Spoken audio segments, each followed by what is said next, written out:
Good Morning Night Vale is brought to you by The Disappearances of Lydia Fontaine, a new independently produced and crowdfunded 10-episode original audio drama.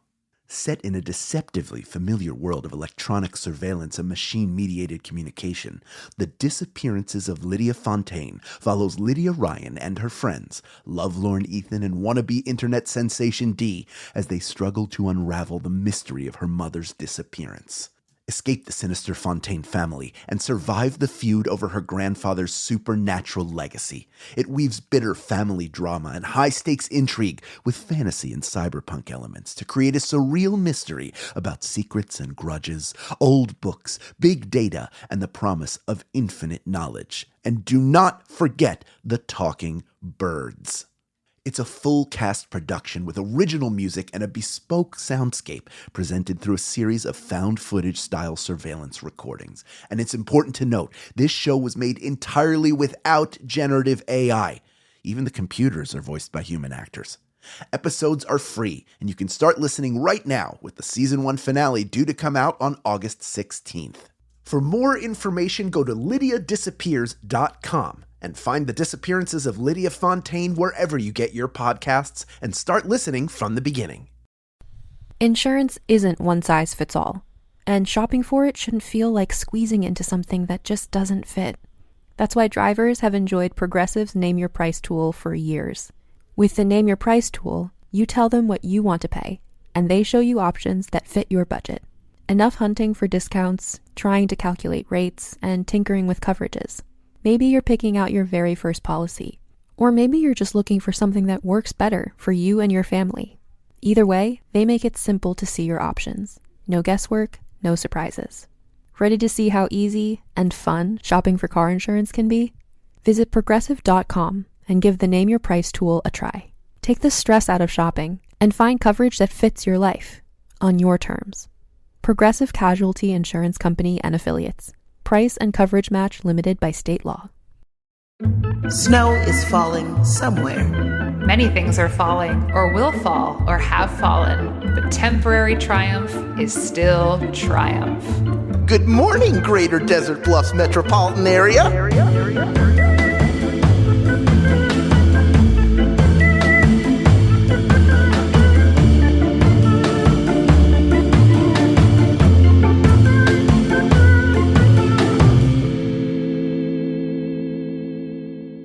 What? I know. Tricky. Hello. It's me, Hal Lublin, your smiling bud. And it is me, Meg, your medium emotion, facial expression level friend. And it's me, Symphony, your frowning, possibly angry friend. And welcome to Good Morning Night Vale. What are we doing here? Who knows? Talking about stuff? No, we are here because we are a cast, and I want to say crew, but kind of. I consider myself one of my jobs for Night Vale as a crew position. So. Well, yes, I also, cast and crew of Night Vale, and we talk about Night Vale and go back and listen to every episode of Night Vale so we can talk about it and talk about other stuff too. This is episode 47, Company Picnic. Here's the description. Good news for the Greater Desert Bluffs metropolitan area. Strex Corp is hosting its first ever company picnic. It is a fun, cheerful, mandatory event. Plus an update on the troublemaking scientists, the election we cannot stop, and praise to a smiling God. Let's talk about it. Whoop whoop. If you're a regular listener to Good Morning Night Vale, you've already listened to the Old Oak Doors episode of Good Morning Night Vale. Maybe they saved it, Meg. Maybe you saved it. We released them in the wrong order because of reasons, but we know that you will understand. But we are back in order now, sort of, kind of. So please enjoy this episode where we wake up in the world of the Greater Desert Bluffs metropolitan area. We left Cecil in Night Vale. Things went really bad, and we're going very bad. And we were like, what's going to happen? And then we are picked back up in a whole new place. I love Kevin. Don't get me, I am not a fan of Lauren. I don't know why I have such a distaste. I know why I have a distaste for her. I like Kevin so much more. And it just makes me mad also because like where we left off in 46, where the people of Night Vale, the community of Night Vale didn't step up and Cecil got caught up. And now we're all caught up at the company picnic where they're making us do stuff. And I'm putting in a quotation marks. Yeah. It's essentially a prison. It's a work prison. Yeah. And they say it in like with the volleyball nets electrified. And the cupcake table. The tragedy of the cupcake table.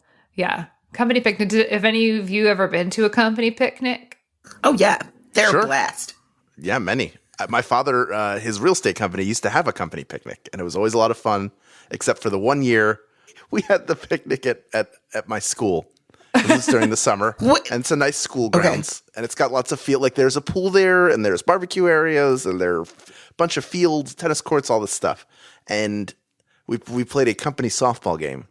Okay. I was so excited to play a game of softball. My father is up to bat, and he hits the ball, and in trying to run to first base, falls, and as it turns out, separates his shoulder. Oh. And as he's laying on the ground in pain, I run up to him, and as the loving and selfless person I am, I said, "Dad, do you need me to pinch run for you?" Oh, well, hey, you really were thinking about the game, thinking about the team, and that's what a company picnic's about. Listen, you learn a lot of lessons about priority through life. I learned a bigger lesson earlier when I peed my pants playing an arcade game in a diner vestibule. This was another watershed moment of learning what may be more important in life, and that's running the bases for your family when they're going to the hospital. But yeah, I love company picnics. Have you ever been to them, Meg? I used to have to attend them. Yes. You had to? Had to. What were they bad? Because you had to they weren't bad. No. Like they were really trying to do a nice thing, and they were they were hosted at the company owner's family home, and they were very hospitable, and it was a really nice thing. They did lots of stuff, but we worked in insurance, so there's a lot of heavy drinking involved with that. So yeah, so it's like I usually was the bartender. That was the job I would take at the company picnic, was the role of the bartender. So just booze in a cup then? I know how to make a drink. I mean, I don't like to drink a mixed drink, but I can make a drink. I made lots. It was a lot of vodka cranberry. It's a lot of beer and vodka cranberry. No one was getting a UTI that night. Not on your watch. Never. By God, I swear, none of you will get a UTI, and that is my promise. Yeah.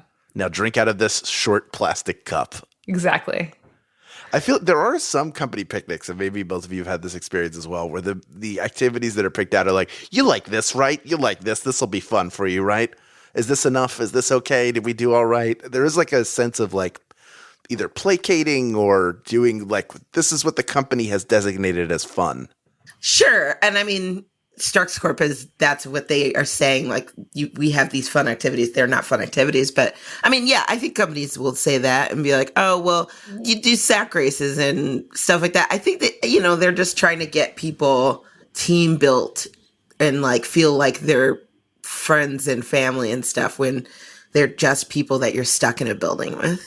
Yeah. It says team building, paid time off, really builds my team.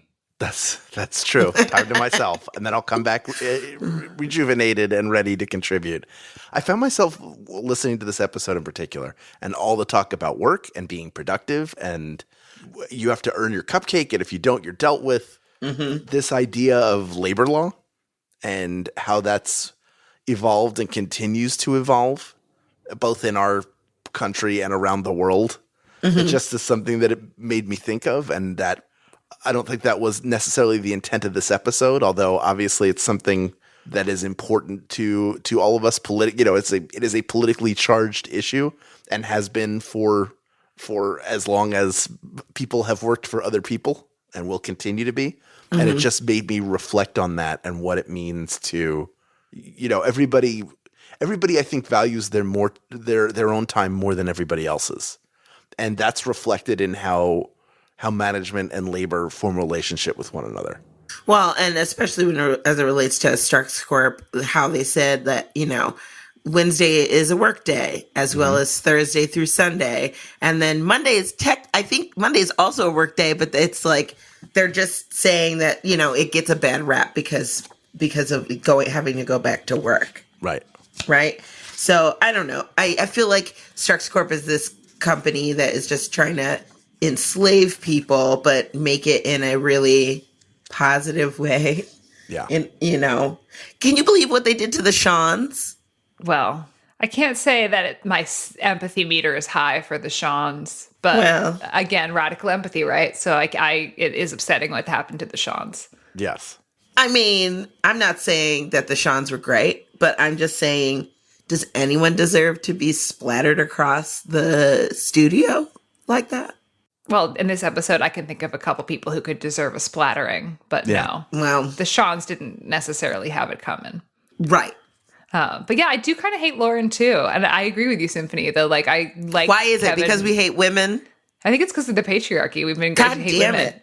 And I think we have more of Kevin's story because Kevin has been around for a little bit longer. And there's also this duality between Kevin and Cecil that we're not sure what it is. It's like unspoken, yeah. There's this unspoken connection, and we have such care for Cecil as listeners that it's like there's also this kind of care for Kevin as well. He's this devil that we're more accustomed to. Lauren still feels pretty predictable. Plus, he has great snarky lines, and Lauren just seems like so sinister as a person. Yeah, definitely that comes across in how they're written, and also that duality of Cecil and Kevin shines through in that both of them are people who presumably Cecil until next episode is really somebody who does what he's told and hasn't really questioned it much. Obviously, at the tail end of the storyline that changes, but that's the same with Kevin too. So it becomes plausible to think, well, he's just doing what he's told and he does it without questioning it, and that is not a good thing, but not necessarily a reason to vilify him. He's a victim of the machine that he promotes. Deep words, Hal. Deep words. Thank you. On my sheet here, I have just written down capitalism in all caps, exclamation point. Because this episode so much is it's like work. Your only value is if you're working. If you're not working hard enough, you shouldn't feel good about yourself. If you're not giving everything to the company, then you have no value, and your value is only in your ability to work for this big Strex. So wow, yeah, that's also like a Soviet communism thing too. All those posters like work, be happy, don't say anything, rat out people who are betraying you. That idea permeates pretty much any society where like the value of work and production is what we put first and foremost, and it's like annoying. Even I always rail against the idea of a 40-hour work week. I would argue that a lot of times we fill 40 hours with things that may not even take 40 hours. Totally.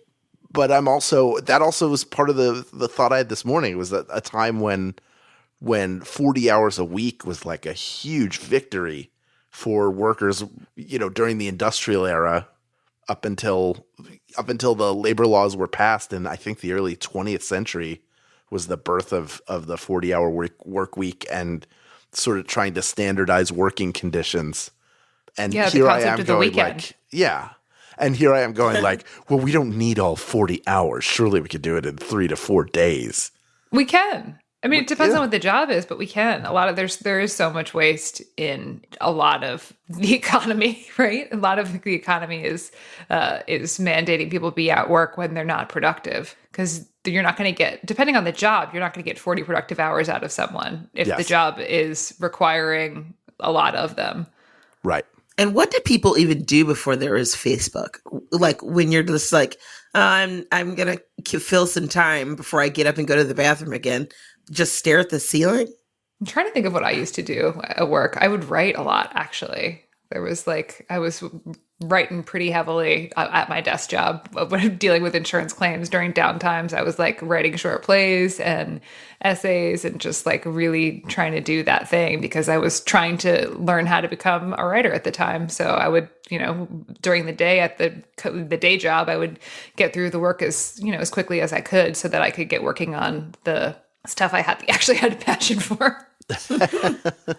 So yeah, a lot of I got paid a lot of hours to do writing plays for the Neo Futurists. So that was a good thing. But also, I would listen. I would like go smoke a cigarette every hour for 10 minutes. Like, Right. I would listen to books on tape, not on tape, but like on my iPod.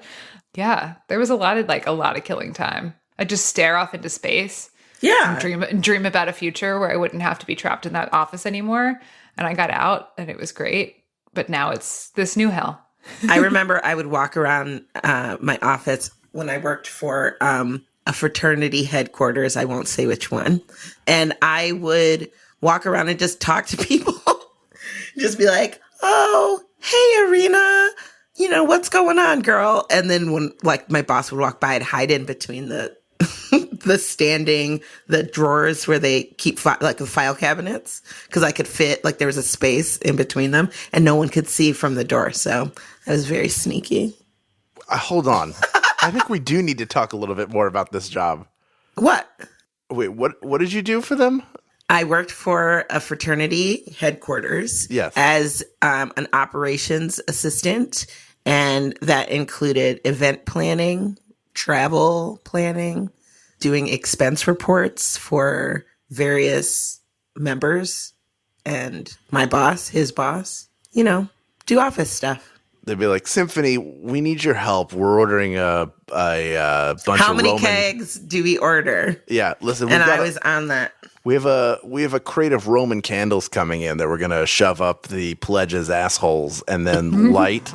And we need to make sure that they're going to burn hot, but also slowly. They would never do that because it's not like it's a fraternity headquarters. These people are adults and like. No, but you send it out to the chapters. Like, hey, listen. No, that's very frowned upon. Wink, wink. No, seriously.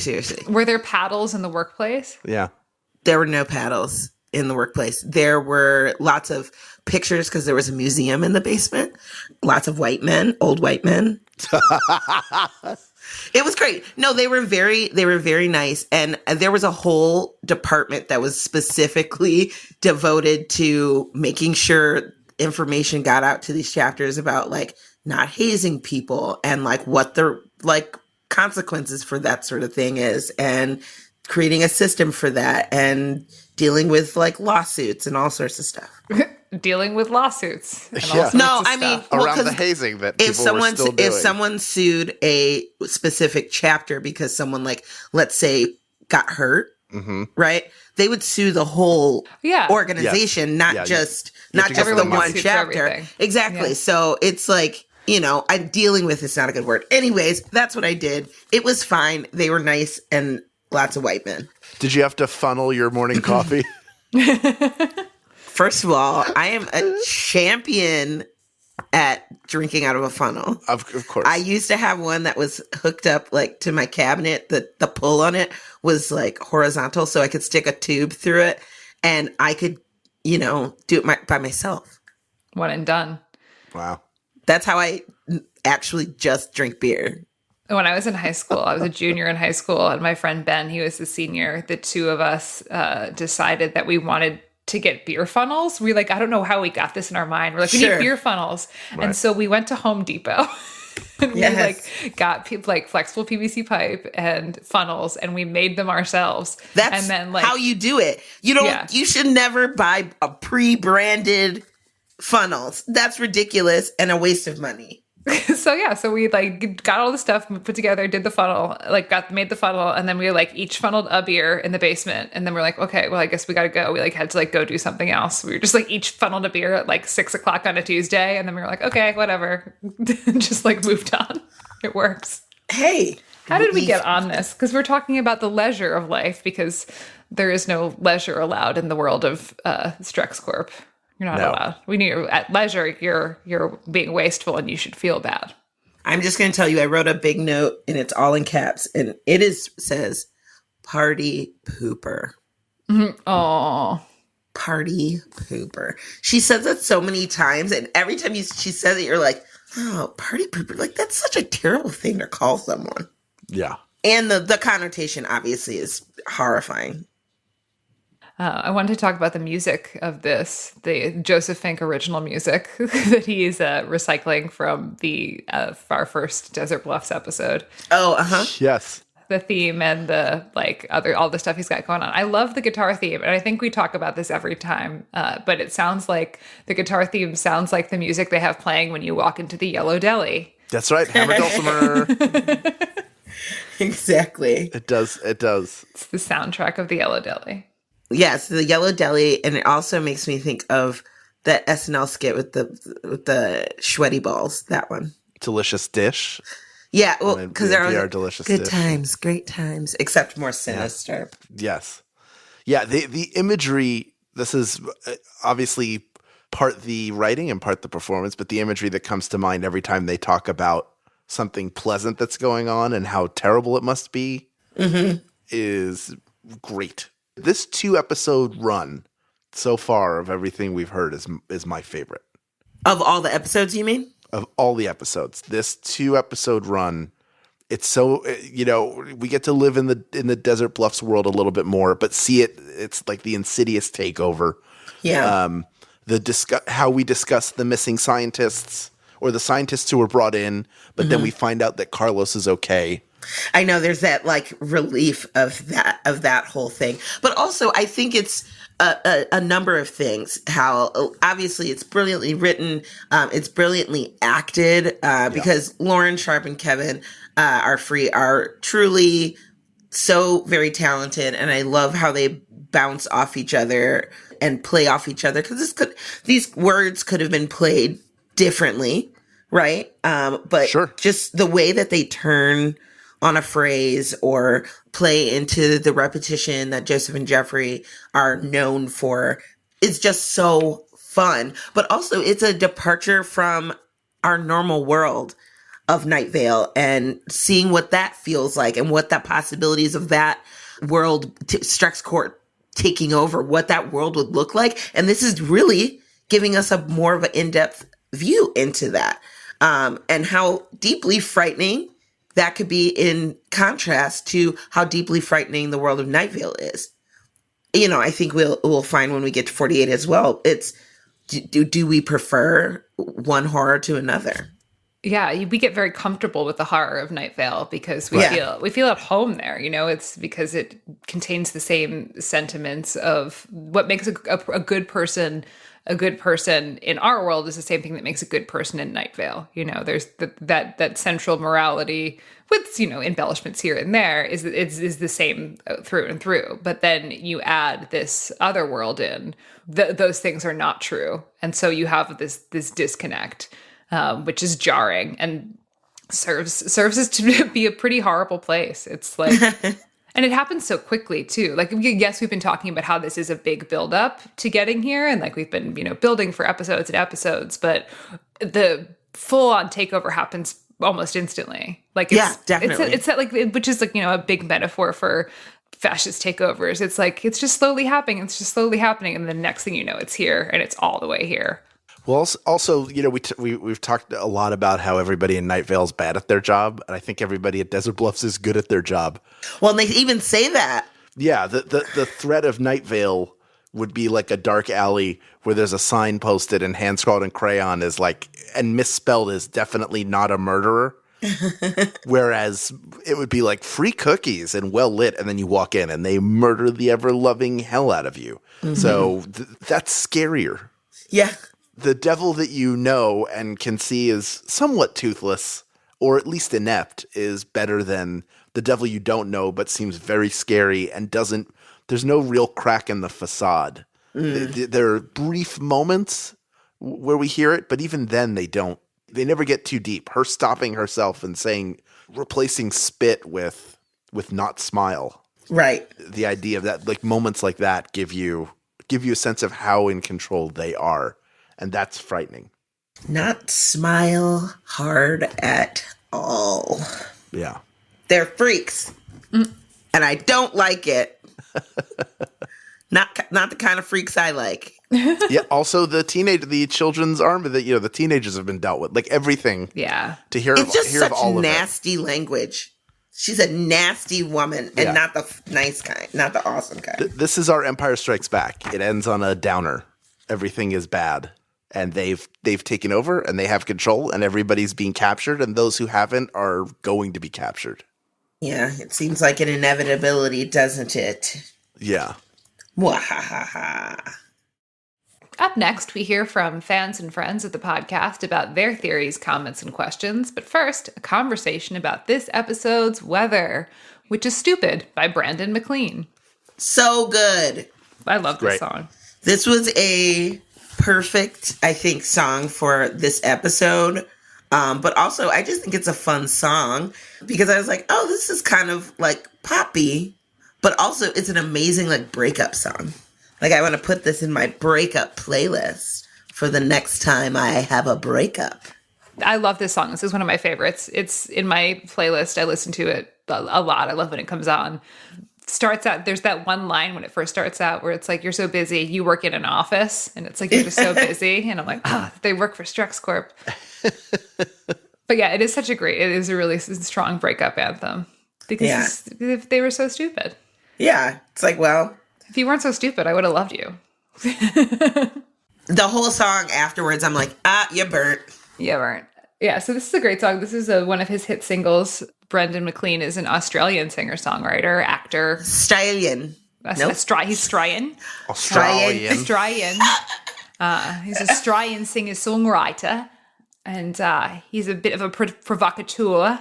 Nope. Ooh. Don't have it. He makes music. He also acts. He has done a lot of touring on the fringe circuits. Yeah, good. He's a friend of Cecil's, the real life IRL friend of Cecil Baldwin. Oh, wait. No, I've met him. Yeah. He's very nice. Yeah. Yes, he is a provocateur. I would encourage everyone out there to go check out his music videos. If you are over the age of 18 and have access to your own computer, that is not at work. Because they're not safe for work. NSFW. Yeah. But no, he's lovely and very cute. I loved it. I literally just met him like 3 weeks ago. And I was just like, oh. And this goes to show you how my brain is Swiss cheese. Because I meet a perfectly nice person and I have no idea who anyone is. And we literally talked about that he had been the weather once. And I was like, oh, that's cool. And then out of my brain it went. Goodbye. And here it is again. And here it is. I loved it too. I thought it really fit the episode well because it's a negative and like weird story being told through this really upbeat music. So it is a perfect, sometimes the weather slides in for me and makes sense. Sometimes it doesn't. It just sounds like a nice song that's at the end of the episode. This definitely felt like it contributed. It felt like something they would pick. Can we get a ding, ding, ding sort of bell? Because Hal likes the song, everybody. I like the song more than you think I do. I think we like giving you shit about it more than anything else. That's fair. Go ahead. Give me please send all your shit to Hal Lublin Fan Club, Care 123 Main Street. You can mail a poop to someone, but only one time. Oh, because then they catch you and they don't let you do it? I heard, and I would have to look this up. Gee, I wonder where you were working where you heard that. Symphony, we need you to send something to the University of Colorado chapter. It's a box full of turd. It's a soft bag. Don't handle it too much. Still warm. Just maybe drop it in there. My boss, Brad, would have never done that. Would someone ever do it to Brad, though, is the question. Yeah. I don't know. If they did, it would be for an unknown reason because Brad was a good guy. His name is Brad? He's definitely either mailed or been mailed a box of shit. Come on. Hi, I'm Brad. They made me shave off my own nipples when I joined, and I like to ship boxes of my turds to Can't just shave off your nipples. That's him, but just once. Then they say no. Then it's illegal. Yeah, when that second time you go to the post office and they go, haven't you been here before mailing your shit to someone? Yeah. Then you go, no, that wasn't me. Because you're just a bunch of corgis in a trench coat. Mm-hmm. Yep. That's right. I'm curious about the legal, I think we should call it legal and find out what the actual laws are concerning mailing shit. Boop, boop, boop, boop, boop, boop. Hello, real-time lawyer here. Yes, it's perfectly legal to ship a turd. Can we get LegalZoom as a sponsor and ask them? Our lawyers are standing by to tell you how many times you can mail your poo-poos to people. Okay, so wait, I'm curious about this. Okay, so is it the surprise mailing of poo-poo, or so that's illegal, obviously. You can't, it's harassment to send someone feces. If you were, mailing someone poop because they asked for it, can they just get it one time, or? Oh, like how you can give somebody a one-time gift of $10,000 that's tax-free? Yeah. One time you can UPS BM, and that's it. Yeah, what are the ramifications? While it's illegal to harass others by sending them poop, it is entirely legal to get poop shipped to someone or even to yourself for entertainment or gag purposes. Entertainment. Or gag purposes. The makers of the raunchy humor-themed Cards Against Humanity game legally shipped approximately 30,000 customers a box of poop from a live bull. So there you have it, folks. Max did that? I'm gonna tweet him and see. I'm gonna text him right now. Yeah, do it. Pardon me, Max Temkin. Get him on the horn. I'm not gonna bother. It's at night. Well, you know what? We'll have him on. It's night. Yeah, I'm here in Chicago. Maybe we should do a Patreon exclusive where we talk to him about it. Yeah. Let's put a pin in that and really have a hard follow-up on that. Oh, I hope there's not a pin in there. Oh. Anyway. Ooh. Anyways. Depends on what you Brandon McLean. Stupid. Great music. Good weather song. Good stuff. We loved it. And now it's time. After all the talk of feces, let's get in the food. I'm hungry again. So let's get a hot piping calzone ready. Stay right there.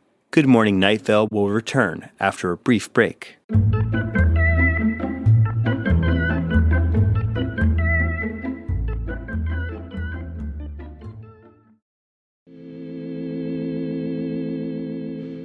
First up in the calzone, we have Danny with an I. Hello. This is for episodes 44 through 47, Cookies to Company Picnic. When the Shans were introduced, something about me connected to them. Same, Danny. And I had a whole backstory on cloning and hierarchy, and boy, howdy, a few weeks later, when they were killed off, that really threw a wrench in my role-playing. When I used to role-play more often. Oh, that's so cute. I still have a Shan who had to deal with the fallout of the deaths of all the other Shans in the first novel when they were still Shans. More cloning, obviously. They learned nothing from the Shauna side. Oh, I love you, Danny. Anyway, I wondered if you all had any theories about them. Love your show. I'll be caught up again by the time you get to these episodes. Heart, Danny. Danny, I'm glad that Meg gave me this question because I'm fascinated by twins, and this is something people don't know about me unless you know me well, but I'm fascinated by multiples. So the Shans are fascinating to me. I didn't really have any other theories about them, but I'm just if I saw them in the world of Night Vale, I would just want to look at them. But now they're dead, so I can look at them anytime because they're scattered over them. Anyways. They all look like, I wonder if they splattered identically against the walls. Ooh, probably. Bunch of identical splatters. Were they identical Shans or fraternal Shans? I think they were identical Shans. That's what they were in my head. I think they're identical Shans, yeah. Because, I guess they could just be a bunch of people named Sean. No. Well, maybe that's better if they're all just different flavors. What are the different flavors of Sean? Yeah. They're all just in a different Abercrombie button-up. It's the same one, but just the different colors of it. Yeah. Some of them do the sweater around the waist. Some of it go over the shoulder. Some of them don't even have the sweater. But it's in their Jeep. They all have a Jeep. Oh, of course. Yeah, it's back in the Jeep. Beep, beep. Beep, beep. Julia has written us, and Julia says, it was mentioned previously that y'all can't imagine Kevin wearing anything but yellow because of all the Kevin cosplays. I felt the same, but I actually imagined him to be wearing yellow before I ever saw fan art or cosplay of Kevin, because Strex Corp made me instantly think of Amazon and the way they are known to exploit and micromanage their employees to increase productivity. Interesting. I think that Strex Corp is an actual subsidy of Amazon that was started in Desert Bluffs as a corporate experiment. And the religion of the smiling god was created by them as a way to brainwash and enslave the population to their work. I mean, the Amazon logo does have a smile in it. Is that a smile? Yes, it is. That is correct. It is a smile. This would explain why, while other postal companies won't deliver to Night Vale, Amazon will. It's already caught up in its own crazy weirdness by inventing the Church of the Smiling God and brainwashing as many towns as it can in an attempt to gain a worldwide monopoly. Bad news, it's already happening. Also, when the Ericas bought Strex Corp, Amazon didn't step forward because then it would implicate itself in this horrible, failed experiment. So they just decided to let it get swept under the rug. Hope you liked my headcanon. That's my favorite part. Also, could you maybe convince Jeffrey and Joseph to make a vinyl version of the It Devours novel to match my Welcome to Night Vale audiobook vinyl? Well, no. Sure. They somehow they already know. Keep up the good work with all your podcasts and creations. Thank you, Julia. That is a very interesting headcanon. The Amazon stuff makes a lot of sense. Even more so than it did in 2014 is relevant now. I love Amazon. I have a problem. I really too. have a problem. I love it. And I know they're bad. I know Jeff Bezos is bad. And I know that all of it is bad. But I just love the convenience and that I could get just weird stuff. Have you noticed the quality being shitty now, though? True. Like, I feel like everything's a fucking scam item. And, like, there's no way to know if you're getting, like, actual legitimate vitamins or if they're, like, old expired vitamins. I feel like, yeah. I mean, I feel like... But I get, like, toilet paper. Yeah, but you're getting toilet paper. But are you getting the quality of toilet paper that you think you're getting? Like, are you getting How would the they Charmin? rewrap my Charmin? I don't know. Maybe they're rewrapping your Charmin. I don't know. I've been pretty happy with stuff I've gotten from them, I think. You know, I always have been nervous about, like, clothes and stuff from there. But unless I know the exact brand that I'm looking for. But I feel like even if you did get a crappy item, you could just send it back. Yeah, that's true. That's true. That is amazing. Like, I don't think there's anything that you can't send back and be like, I'm mad about this. Give me my money. And they give you your money. It's really damn convenient. I try not to do the Amazon as much as I can avoid it. Like, I really try. But sometimes there's things you need that only the Zon can provide you. Oh, I love it. They opened a bookstore in my neighborhood. Oh, wow. And guess what? It's fucking great. Because of their size and exactly the reason why everybody dislikes them, they can stock the store with stuff that actually sells well. So you get to see overall what sells well. And I think if they're really smart, they go by your specific area and go, these sell well in this area in general, so you might like them. You guys, where else am I going to get 100 count of the locking backs for my enamel pins? Nowhere. Like, where would you even buy that? I don't know. There's not a place that exists that sells that anymore that's open. Right. I just don't know. It's like I feel like I'm drawn to that for weird stuff like that. Or if I want to get, just random things. I don't know. Yeah. I'm not going to the Container Store. Don't ever go to the Container Store. I do have stuff for the Container Store. That's where my lunch box is from and the bentos that I use. I ordered my bento off of Amazon. I don't have a bento. I work at home. And then sometimes I work from home when I work at home. Like, I have an office in my house. And then sometimes if I'm really bummed or if I don't feel well or if it's rainy or it's snowing, I'll work on the couch in my living room. Well, I take my bento to the lake. I take my bento to the lake. Oh, that does sound like it's not a car. It's just my lunch pail. It's pink and it twists like it's very cute. Next. Alicia writes, "Hi, Symphony and Meg and Hal. My name is Alicia, not Alyssa. I'm a new Night Vale fan who started in February during my 1-hour bus rides to and from school. I completed it in July, which I am super proud of. We're proud of you too. I am a New Zealander, or a Kiwi, and experiencing you guys attempted to impersonate a Kiwi accent was far from amusing, and I was smiling the whole time I was on the bus listening to that. So thank you for that wonderful time listening to that. You guys are coming along straight into the bulk of the Strex Corp plot, which was overall my favorite, probably because of how much I love Kevin and Lauren's voice acting. They sound so creepy, but so welcoming, and I love it. Like they are smiling through the whole recording. Night Vale has become a large part of my life and my joy. It is something that influences my art, my thinking, and my general creativity, including my sewing. I made a Strex pet. Thank you for being a part of this beautiful creation, and I hope you have a lovely day. My question for you is, how has Night Vale influenced your thoughts, how you act, etc.? P.S. Please come to New Zealand for another show. It would be ever so ecstatic. Sweet as. So how has Night Vale influenced your thoughts? How do you act? Has it been affected by Night Vale? Night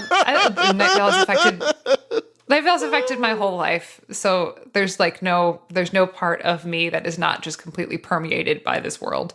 So yeah, in every way and every ounce. I think it's just, for me, it's validated my long-held beliefs that I'm a weirdo and that it's okay. And there's other people out there that are just as weird as I am. And it's true. Here you are. First of all, it's a very good question. That's a good question for anybody who is a fan of the show. And for me, it's probably similar to the other two answers you heard.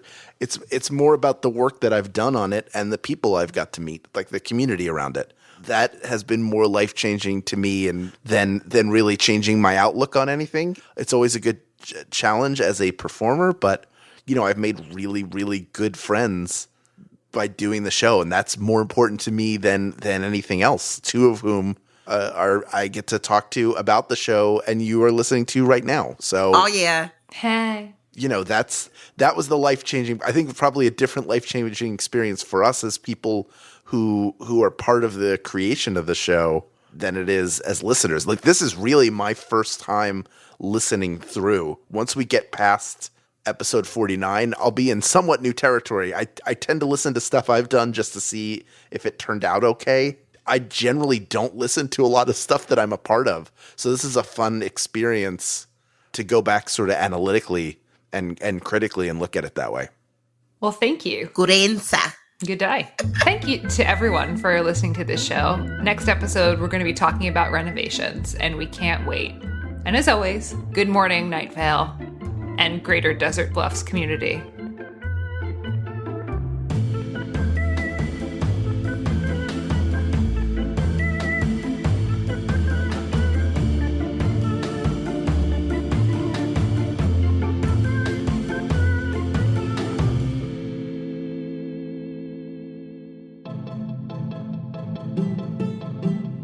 Good Morning Night Vale is a Night Vale Presents production. It is hosted by Symphony Sanders, Hal Lublin, and Meg Bashwiner. It is edited by Grant Stewart and mixed by Vincent Cacchione. It is produced by Meg Bashwiner. Theme music by Disparition. Special thanks to our fans who submitted their thoughts this week. Leave us a voicemail at 929-277-2050 or email us at info@goodmorningnightVale.com to share your theories and ask questions, or to send us pictures of your pets in their Halloween costumes. This show is powered by our patrons, like Ellis Long, Natasha Evans, James Lee, Kristen Spengeman, and Nikki Webb. If you are interested in supporting this show in exchange for pictures of Joseph Fink pointing at our Halloween decorations, check us out at patreon.com/goodmorningnightVale. For more information on this show, go to goodmorningnightVale.com and follow us on Facebook and on Twitter at Night Vale Chat. Special thanks to Christy Gressman, Jeffrey Craner, Joseph Fink, and Adam Cecil. Today's adverb is divisively. We are at a passionate time in our history. Loyalty to our own identities causes us to abandon unity and act divisively in all aspects of our existence. Because there are some of us out there who love candy corn, and there are some of us out there who are monsters. But we must remember, as we live in these divided and tumultuous times, there are some people in this world who do not know what candy corn is, because they live somewhere without Halloween. And when you think of those poor people, our division maybe has just a few small kernels of unity after all.